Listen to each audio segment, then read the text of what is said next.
નમસ્કાર વિદ્યાર્થી મિત્રો, સ્વાગત છે તમારું યુટ્યુબ ચેનલની અંદર। ધોરણ 10ની અંદર ગણિત વિષયમાં ગાલા અસાઇનમેન્ટના આપણે પ્રશ્ન પેપર જોઈએ છીએ, જેમાં પ્રશ્ન નંબર 3ની અંદર વિભાગ ડીની આપણે ચર્ચા કરશું। વિડીયો અંત સુધી જોજો, વિડીયો ગમે તો લાઇક કરજો અને તમારા મિત્રો પણ વિડીયો શેર કરજો। અહીંયા આમાં 4 માર્કના દાખલાઓ છે, એમાં કોઈ પણ 5 દાખલાઓ તમારે ગણવાના છે, કુલ માર્ક છે 20। જોઈએ 48મો પહેલાં જોઈએ, પછી 47મો જોશું। રોનક ગણિતમાં ખૂબ જ હોશિયાર છે। તે હંમેશા ગણિતના નિયમોને રોજિંદા જીવનમાં જોડવાનો પ્રયાસ કરે છે। એક દિવસ તે વીજળીના થાંભલાને તળિયેથી 1 મીટર પ્રતિ સેકન્ડની ઝડપથી ચાલી રહ્યો છે। વીજળીનો ગોળો જમીનના સમતલથી 4.5 મીટર જેટલો ઊંચો છે। તો ઉપરોક્ત માહિતી વાંચો અને નીચેના પ્રશ્નોના જવાબ આપો। જેમાં પહેલું છે, જો 2 સેકન્ડ પછી રોહનના પડછાયાની લંબાઈ 1 મીટર હોય તો રોહનની ઊંચાઈ કેટલી હશે? અને બીજું છે, 4 સેકન્ડ પછી પડછાયાની લંબાઈ કેટલી હશે? જવાબ લખી શકીએ કે અહીં AB છે એ થાંભલો છે, CD છે એ રોહનની ઊંચાઈ છે, આપણે મેળવવાની છે। રોહનની ઝડપ છે એ 1 મીટર પ્રતિ સેકન્ડ છે। તો પહેલું છે, 2 સેકન્ડમાં રોહને કાપેલું અંતર, તો 1 ગુણ્યા 2 કરો, બરાબર, એટલે 2 મીટર જેટલું અંતર કાપ્યું હોય તો અહીં આપણે આને આવી રીતે દોરી શકીએ। AB છે એ થાંભલાની ઊંચાઈ 4.5, પછી BD છે એ થાંભલાથી અંતર રોહને કાપેલું 2 મીટર, 1 મીટર પડછાયો, D થી E નો અંતર, અને CD છે એ રોહનના ઊંચાઈ છે મેળવવાની છે। તો CDના છેદમાં AB, એ જ રીતે EDના છેદમાં EB, બરાબર।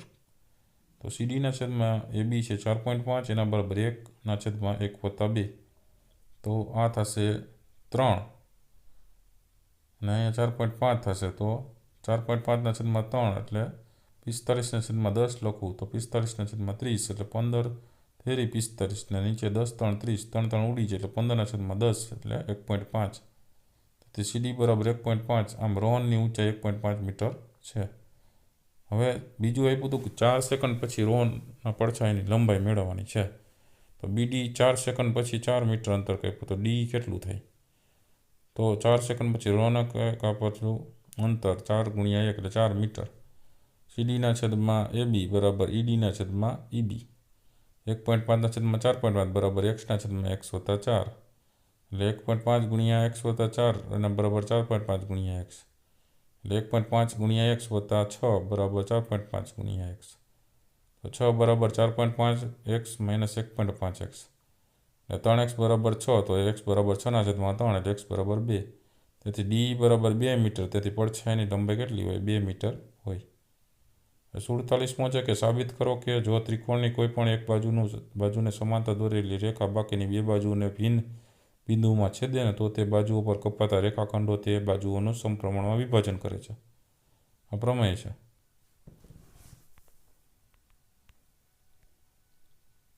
તો જોઈ લઈએ પ્રમેય। પક્ષ ત્રિકોણ ABCમાં BCને સમાંતર દોરેલી રેખા બાકીની 2 બાજુઓ AB અને ACને 2 ભિન્ન બિંદુઓ અનુક્રમે D અને Eમાં છેદે છે। સાધ્ય થશે ADના છેદમાં DB, અને આ થશે AEના છેદમાં એના બરાબર AEના છેદમાં EC। સાબિતી જોઈએ।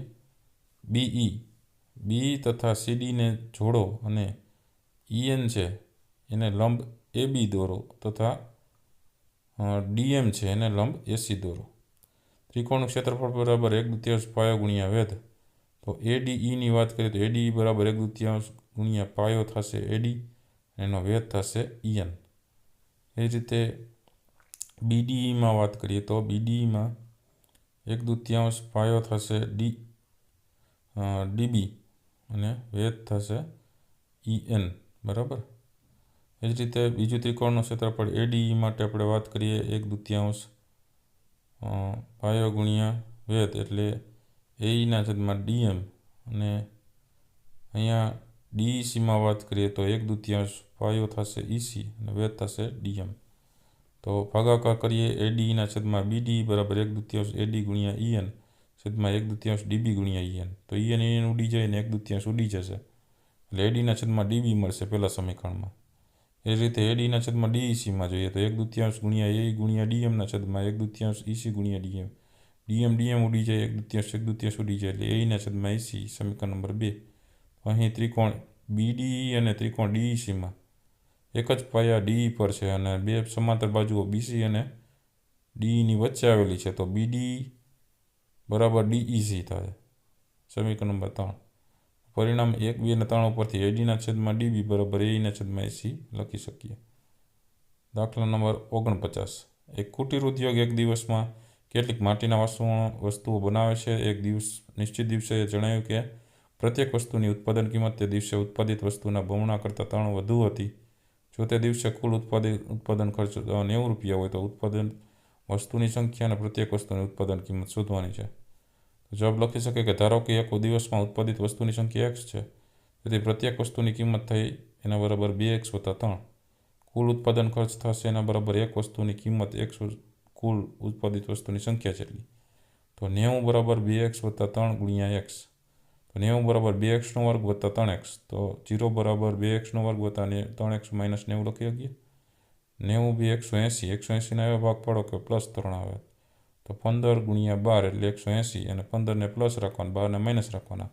તો 0 બરાબર 2x² + 15x - 12x - 90. તેથી 0 બરાબર x કોમન કાઢવાના, 2x + 15 -6 કૌંસમાં 2x + 15. એટલે 0 બરાબર 2x + 15 અને x - 6. તો 2x + 15 બરાબર 0 અને x - 6 બરાબર 0. તો 2x બરાબર -15, તો x બરાબર -15/2. ઋણ અહીંયા શક્ય નથી, તો અહીંયા x બરાબર 6 મળે છે, એ શક્ય છે. તો એક દિવસમાં ઉત્પાદિત વસ્તુની સંખ્યા x બરાબર 6 થશે અને પ્રત્યેક વસ્તુના ઉત્પાદનની કિંમત 2x + 3માં xની જગ્યાએ 6 મૂકી દો. તો 2 × 6 12, 12 ને 3 15, તો ₹15 થાય ઉત્પાદનની કિંમત. 50મો દાખલો છે. ટીવી સેટના ઉત્પાદકે ત્રીજા વર્ષે 600 ટીવી અને 7મા વર્ષે 700 ટીવી બનાવ્યા છે.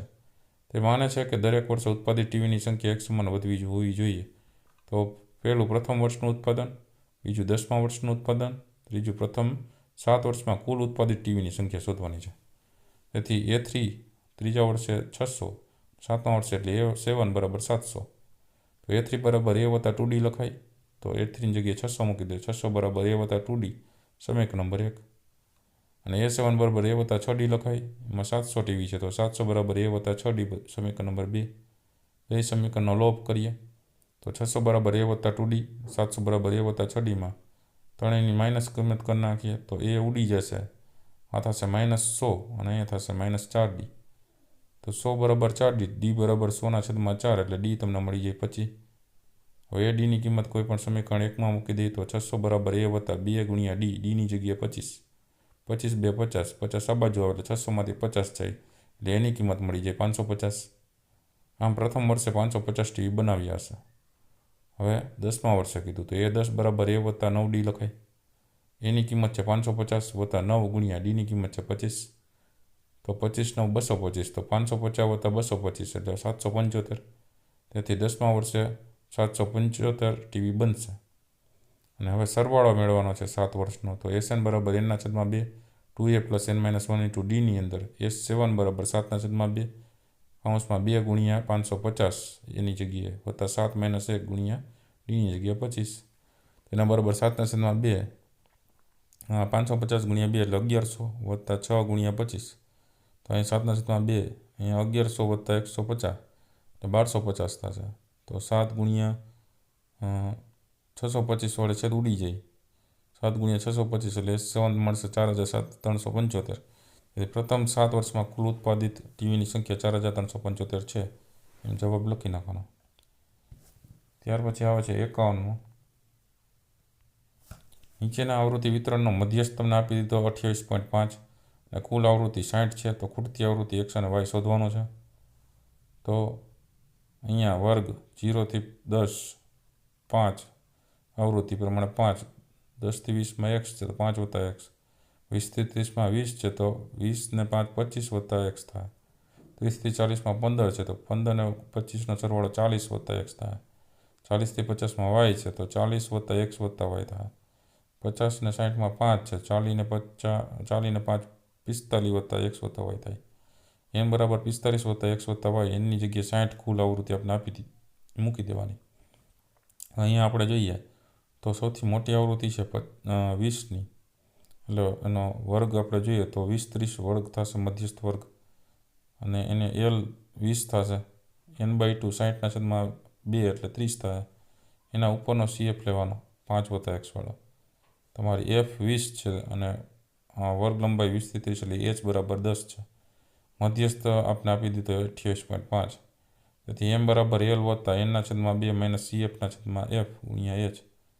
28.5 = 20 વત્તા 30 - 5 વત્તા x છેદમાં 20 ગુણ્યા 10. તો 28.5 માંથી 20 જાય એટલે 8.5 એના બરાબર 30 - 5 - x છેદમાં 2 થઈ જાય, 0 0 ઉડી જાય.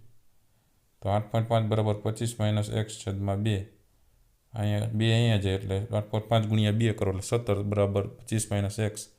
25 આ બાજુ એટલે 17 - 25 એટલે -8 બરાબર -x એટલે x બરાબર 8 મેળવો. તેથી n બરાબર 45 વત્તા x વત્તા y માં n ની જગ્યાએ 60 મૂકી દો. 60 બરાબર 45 વત્તા x મેળવો 8 વત્તા y. 45 ને 8 53. તો એ આ બાજુ હશે 60 માંથી 53 જાય એટલે y મળી જાય તમને 7. બરાબર. આ રીતે x ની કિંમત 6, x ની કિંમત 8 અને y ની કિંમત 7 મળે છે. 52 છે. નીચેનું કોષ્ટક એક વિસ્તારમાં 25 પરિવારના ખોરાકનો દૈનિક ઘરગથ્થુ ખર્ચ બતાવે છે. તો મધ્યક શોધવાનો છે. તો દૈનિક ખર્ચ આપણે આપી દીધો છે. પરિવારની સંખ્યા fi તમારી ટોટલ સિગ્મા fi થશે 25. મધ્ય કિંમત આ રીતે મેળવવાની. બરાબર. 125 175 225 275 325 એમાં એ ધારી લીધો 225. ui કેમ મળશે? xy - a છેદમાં h કરશો એટલે આ 0 થશે. ઉપર -1 -2 નીચે +1 +2. હવે fi ui કરતું જવાનું. 4 2 8 પણ કેવા -8. 5 1 5 એટલે -5. 12 ગુણ્યા 0 એટલે 0. 2 1 2 અને 2 2 4. તો સિગ્મા fi ui તમને મળી ગયા. આમાં આ થશે -13 અને આ થશે 6. -13 વત્તા 6 એટલે -7 જવાબ આવશે. આપણી પાસે મધ્યકનું સૂત્ર છે x બાર બરાબર a વત્તા સિગ્મા fi ui ના છેદમાં સિગ્મા fi ગુણ્યા h. તો સિગ્મા a ની જગ્યાએ 225 મૂકવાના વત્તા -7/25 ગુણ્યા h છે 50. તો 225 વત્તા 25 દુ 50 અને -7 ગુણ્યા 2 એટલે -14. 225 માંથી 14 જાય એટલે 211 એટલે મધ્યક તમારો x બાર મળ્યો 211 જવાબમાં. ત્યાર પછી દાખલા નંબર 53. એક ખોખામાં 1 થી 90 સુધીના અંક લખેલી આપણે 90 ગોળ તકતીઓ છે. જો ખોખામાંથી એક ગોળ તકતી યાદચ્છિક રીતે ખેંચવામાં આવે તો તેના પર 2 અંકની સંખ્યા હોય, પૂર્ણ ઘન સંખ્યા હોય, 5 વડે વિભાજ્ય સંખ્યા હોય ને સંખ્યા 2 અને 3નો ગુણિત હોય એવી આપણે સંભાવના મેળવવાની છે. તો અહીં તકતીઓની કુલ સંખ્યા 90 છે. તેથી સંભાવના શોધવાના કુલ પરિણામો 90 થશે. પહેલી ઘટનાની વાત કરીએ. ઘટના એ માટે કે 2 અંકની તકતી હોય તો ઘટના એ થવાના પરિણામ કુલ કેટલા મળશે? 81. 2 અંકવાળા 10 થી લઈને તમે જુઓ કે 10 થી લઈને 90 સુધી જાઓ તો કુલ પરિણામો 81 થયા. તેથી P of A બરાબર 81/90 બરાબર 90 81/9 10 90. 9 ઉડી જાય એટલે 9/10 જવાબ મળે. બીજી ઘટનાની વાત કરીએ. ઘટના B માટે કે પૂર્ણ ઘન સંખ્યા હોય તો પૂર્ણ ઘન સંખ્યા કઈ કઈ થાય? તો 1નો ઘન, 2નો ઘન 8, 3નો ઘન 27 ને 4નો ઘન 64. પછી 5નો ઘન કરો તો 125. 90 થી વધી જાય એટલે 4 જ લેવાના. તો ઘટના B થવાના પરિણામ 4 છે. તેથી P of B બરાબર 4/90. તેના બરાબર 2 2 4 છેદમાં 45 ગુણ્યા 2 એટલે 90. 2 2 ઉડી ગયા 2/45. ત્રીજી ઘટના વાત કરીએ. ઘટના C માટે કે 5 વડે વિભાજ્ય સંખ્યા હોય એવી. તો 5 વડે ભાગી શકાતા હોય એવી બધી સંખ્યા તમે ગણશો તો C ઘટના તમારે પરિણામ મળશે 18. બરાબર. 5 વડે ભાગી શકાતા હોય એ બધાય લઈ લેવાના છે. તો એવા કુલ 18 પરિણામ મળે. તો P of C બરાબર 18/90 બરાબર 9 2 18 ને 9 10 90. 9 9 ઉડી જાય એટલે જવાબ મળશે 2/10. ચોથી ઘટના મળશે. ઘટના D બરાબર સંખ્યા 2 અને 3નો ગુણિત હોય તો ઘટના D થવાના પરિણામો મળશે 15. તેથી 2 અને 3નો ગુણિત હોય તો P of D 15/90 મળે. એટલે 3 5 15 અને 15 6 90. તો 15 1 15 15 6 90. તો 15 15 ઉડી જાય તો 1/6 જવાબ મળશે. ત્યાર પછી આવશે દાખલા નંબર 54. સરખી રીતે ચીપેલા 52 પત્તાના ઢગમાંથી એક પત્તું યાદચ્છિક રીતે પસંદ કરવામાં આવે છે. તો એ પત્તું કાળીનું હોય, કાળા રંગનું હોય, રાજા ન હોય, લાલની રાણી હોય તેની સંભાવના શોધવાની છે. તો એ પત્તાની કુલ સંખ્યા છે ને 52 છે. તેની સંભાવના શોધવાના કુલ પરિણામ 52 થશે. તો પહેલી ઘટનાની વાત કરીએ કે કાળીનું પત્તું હોય તો કાળીના કુલ 52માંથી 13 પત્તા હોય એટલે ઘટના એ થવાના પરિણામો 13 છે. એટલે પી ઓફ એ બરાબર 13/52 કુલ 52. તો 13/13 4 52, 13 ઉડી જાય તો જવાબ મળશે 1/4. બીજી ઘટનાની વાત કરીએ કે કાળા રંગનું પત્તું હોય તો ઘટના બી બરાબર કાળા રંગનું પત્તું. એવા કુલ કેટલા પત્તા હોય તો કાળા રંગના કાળીનું પત્તા હોય ને અને ફૂલીનું પત્તું હોય. તો એ બે કાળા રંગના પત્તા છે. તો 13 ને 13 26. તો ઘટના બી થવાના પરિણામ 26 છે કારણ કે 26 પત્તા થાય. એટલે પી ઓફ બી બરાબર 26/52. તો 26 1 26 ને 26 2 52. 26 ઉડી જાય તો જવાબ મળશે 1/2. ત્રીજું કીધું રાજા ન હોય. તો રાજા ન હોય એને ઘટના સી કહીએ તો ઘટના સી તમારે કહીએ કે રાજા 4 કાઢી નાખો તો 52માંથી 4 કાઢો તો 48 તમને જવાબ મળે. તો ઘટના સી થવાના પરિણામો કુલ 48 પત્તા એવા છે જેમાં રાજા નથી. એટલે પી ઓફ સી બરાબર 48/52. તો 24 2 48 અને 26 2 52 2 ઉડી જાય. પછી 12 2 24 અને 13 2 26 એટલે 2 ઉડી જાય તો 12/13 જવાબ મળશે. ચોથું છે ઘટના ડી લાલની રાણી હોય. તો લાલની રાણી એક જ છે તેથી ઘટના ડી થવાના પરિણામો 1 છે. તેથી પી ઓફ ડી બરાબર 1/52 જવાબ મળશે. તો આ વિભાગ ડીના આધારે દાખલાઓના જવાબો. ખાસ તમે રીતો પાકી કરજો. વિડીયો ગમ્યો હોય તો લાઇક કરજો અને તમારા મિત્રોને વિડીયો મોકલજો, શેર કરજો. ફરી પાછા નવા વિડીયો સાથે મળીએ ત્યાં સુધી ન જોયેલા વિડીયો જોતા રહેજો, જ્ઞાનમાં વધારો કરતા રહેજો. Thank you very much and take care.